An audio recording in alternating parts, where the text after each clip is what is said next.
Next, honoring the legacy of Dr. Martin Luther King Jr. and correcting an error on his memorial. Margaret Warner has our story. What's your name? Najee. President Obama and his family set the day's theme with a volunteer project at a school in Washington. This is the third year now that we provide or engage in some sort of service on Dr. King's birthday. And there's no better way to celebrate Dr. King than to do something on behalf of others. It was the first King holiday since the Martin Luther King Memorial opened to the public on the National Mall last August. And this is the actual birthday of Martin Luther King Jr. On Sunday, when King would have been 83, his son, Martin Luther King III, took part in a wreath laying there. At the memorial today, visitors stopped to read aloud the words of the civil rights leader carved in granite. Dignity, equality, and freedom for their spirits. Injustice anywhere is a threat to justice everywhere. But another quote chiseled into the stone has been a source of criticism. Currently it reads, "I was a drum major for justice, peace, and righteousness."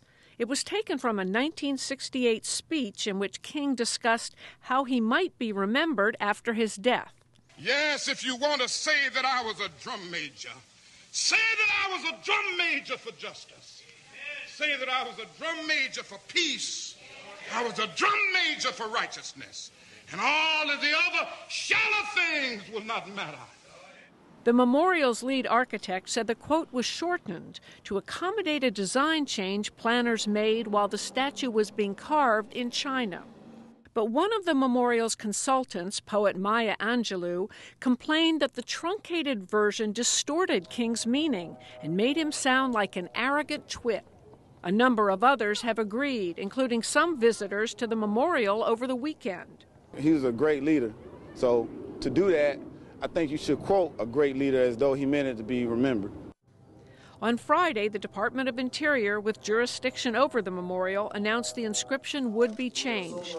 The president today acknowledged the dispute, but stressed that the message was the important thing. If you look at that speech talking about Dr. King as a drum major, what he really said was that all of us can be a drum major for service.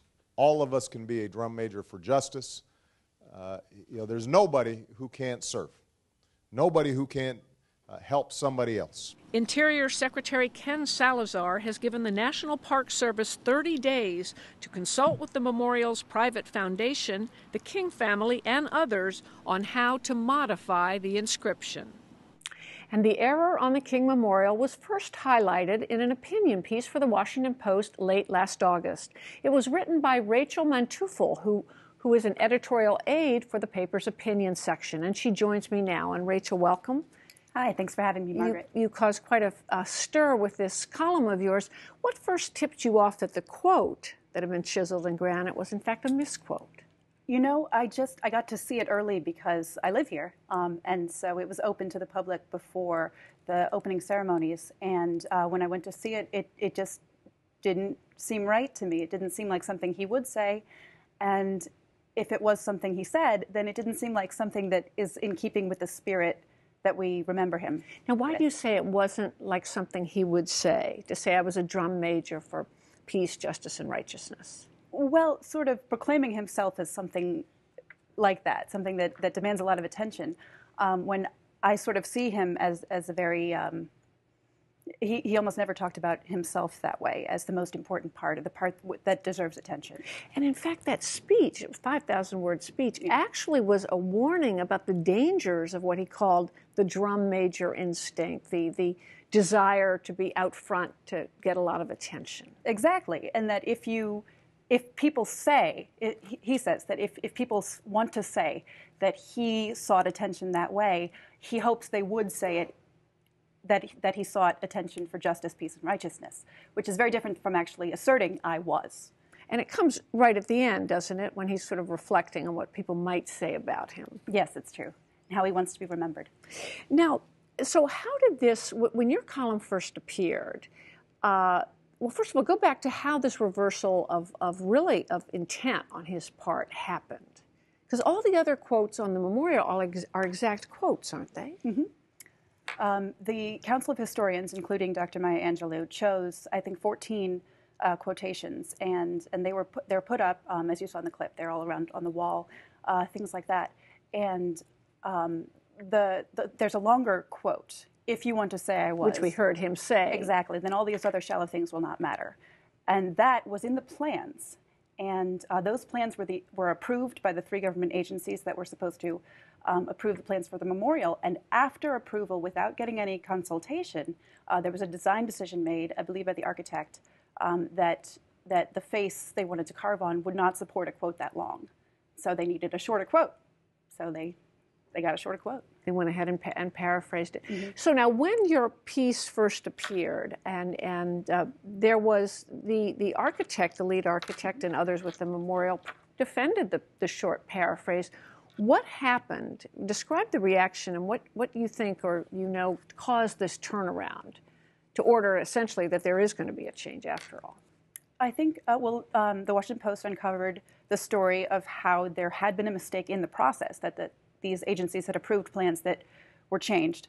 And also Dr. Angelou and Martin Luther King III and several other, Stephen Colbert, several other opinion makers, people with moral authority in the matter, who knew Dr. King, et cetera, sort of joined the chorus that was saying, this is not how we want to remember him, this isn't what he meant. And what was the Secretary of the Interior, Ken Salazar's, initial reaction? He said he was concerned about it, and earlier he wanted to see the dedication happen without this sort of coming into that, which makes sense to me anyway. So you mean when they went through with the official dedication, which actually had to be delayed because of the hurricane, there was just no mention made of this? Exactly. And they had a lot of other things to celebrate. Now, as you see when you go down there or see in this tape, it is a massive structure. Mm-hmm. What are the people involved saying are going to be the challenges of actually changing this?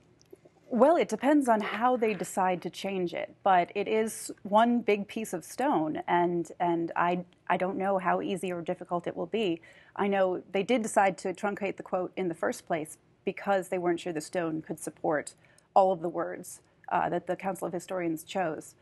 So I don't know how they're going to do that, but it's going to be part of the plan that the National Park Service comes up with. Well, Rachel Manteuffel of the Washington Post, thank you so much. Thank you so much, Margaret.